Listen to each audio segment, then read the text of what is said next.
V K Prashanth നമ്മളോടൊപ്പം ഉണ്ട്. V K Prashanth, very good morning. V K Prashanth, March വരെ V K പ്രശാന്തിന് അതിൽ തുടരാം. പക്ഷേ നേരത്തെ തന്നെ ഈ തീരുമാനം എടുക്കുന്നത് ഞാനായിട്ട് വിവാദം ഉണ്ടാക്കുന്നില്ല. കൗൺസിലർ പറഞ്ഞു, അത് ജനങ്ങൾ കേട്ടു, ഞാൻ മാറിക്കൊടുക്കാം എന്നുള്ളത് കൊണ്ടാണോ പ്രശാന്ത്? അല്ല, തീർച്ചയായിട്ടും. കാരണം ജനപ്രതിനിധികൾ ജയിച്ചു കഴിഞ്ഞാൽ എല്ലാവരുടേതുമാണല്ലോ.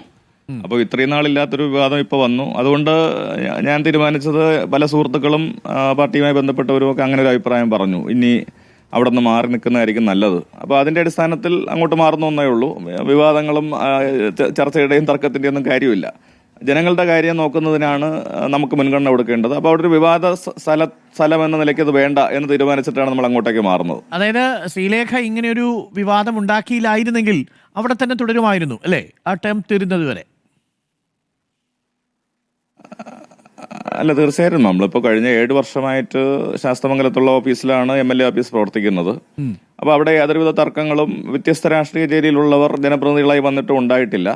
അപ്പോൾ അതിന്റെ അടിസ്ഥാനത്തിൽ ഇപ്പോൾ ഒരു ചെറിയ ചർച്ച ഉയർന്നു വന്നു. അപ്പോൾ അത് തുടർന്ന് പോകേണ്ടതില്ല എന്ന് തന്നെയാണ് ഞങ്ങളുടെ തീരുമാനം. അപ്പോൾ ജനങ്ങളുടെ കാര്യം നിവർത്തിക്കാൻ, അല്ലെങ്കിൽ അവർക്ക് വന്ന് കാണാൻ പറ്റുന്ന സൗകര്യമുള്ള ഒരു സ്ഥലം നിശ്ചയിച്ച് ഞങ്ങൾ മാറുന്നതിന് വേണ്ടി തീരുമാനിച്ചു. അതിന്റെ തീയതിയും മറ്റു കാര്യങ്ങളിലേക്കൊന്നും ഞങ്ങൾ പോകുന്നില്ല.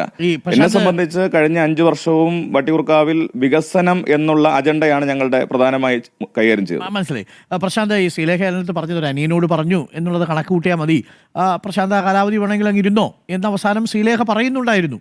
അപ്പോൾ ശ്രീലേഖ ഇനി വഴക്കിൽ വരില്ല എന്നതാണ് ശ്രീലേഖ ഇവിടെ സൂചിപ്പിച്ചതായിട്ട് ഞാൻ മനസ്സിലാക്കുന്നത്. പക്ഷേ അതിൻ്റെ കൂടെ ഒരു വാചകം കൂടെ പറഞ്ഞു, എന്നെ കാണാൻ കുറച്ച് ആൾക്കാരൊക്കെ ഇവിടെ വരും, അത് നിങ്ങൾക്ക് ബുദ്ധിമുട്ടുണ്ടാവരുതെന്ന് പറഞ്ഞു. അതുകൂടി കേട്ടിട്ടാണോ ഈ തീരുമാനം?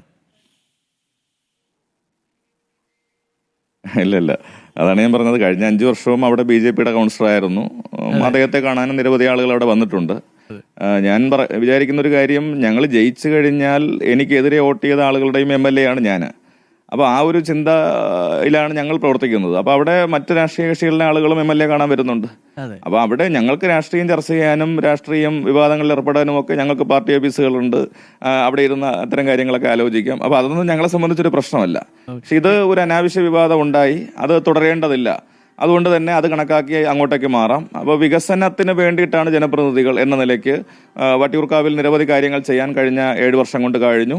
അത് തുടരുക. അതിന് ജനങ്ങളുടെ സപ്പോർട്ടുണ്ട്. ആ സപ്പോർട്ട് മതി ഞങ്ങൾക്ക് മുന്നോട്ട് പോകാൻ. അപ്പോൾ അത് അവർക്ക് സൗകര്യമുള്ള ഒരു സ്ഥലത്തേക്ക് ഞങ്ങൾ ഓഫീസ് സൗകര്യം മാറ്റുകയാണ്. ഓക്കെ പ്രശാന്ത്, ഒരു പ്രേക്ഷകൻ എനിക്ക് മെസ്സേജ് അയച്ചതേ, ഈ BJP തിരുവനന്തപുരം കോർപ്പറേഷനിൽ വന്നു, ഇപ്പോൾ ഡൽഹിയിൽ ഒരു കുടിയൊഴിപ്പിക്കലിന്റെ വാർത്ത ഞങ്ങൾ സംപ്രേഷണം ചെയ്തിരുന്നു.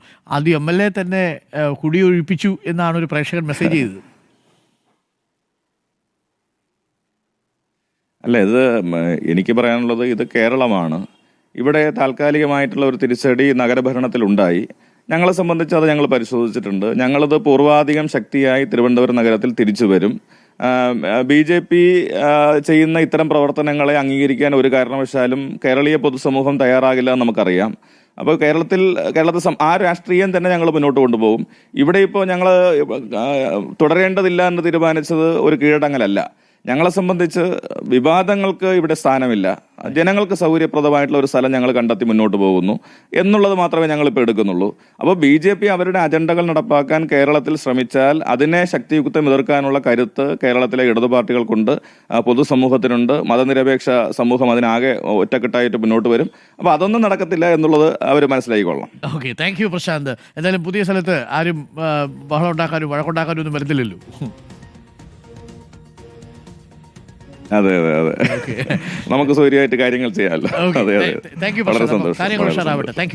ഓക്കെ, പ്രശാന്താണ് നമുക്കൊപ്പം ചേർന്നത്. അപ്പോൾ പ്രശാന്ത് പറയും, ഞാൻ വഴക്കിലൊന്നുമില്ല, ഞാൻ പോയി അവിടെ ഇരുന്നോളാം, ജനങ്ങൾക്ക് വേണ്ടിയാണല്ലോ MLAയുടെ ഓഫീസ്, കൗൺസിലറും ജനങ്ങൾക്ക് വേണ്ടിയാണല്ലോ, ഇനി കൗൺസിലർക്ക് മുറി വേണോ എടുത്തു, ഞാൻ പോയി അപ്പുറത്തിരുന്നോളാം. 7 വർഷമായിട്ട് വി കെ പ്രശാന്ത് ഇരിക്കുന്ന മുറിയാണ്. അവിടെയാണ് ഇപ്പോൾ അനാവശ്യമായിട്ട് വിവാദ സൃഷ്ടി. വല്ല കാര്യം ഉണ്ടായിരുന്നു. ജനങ്ങളൊക്കെ ഇത് കാണുന്നുണ്ട്, പാവ വോട്ട് ചെയ്ത മനുഷ്യർ.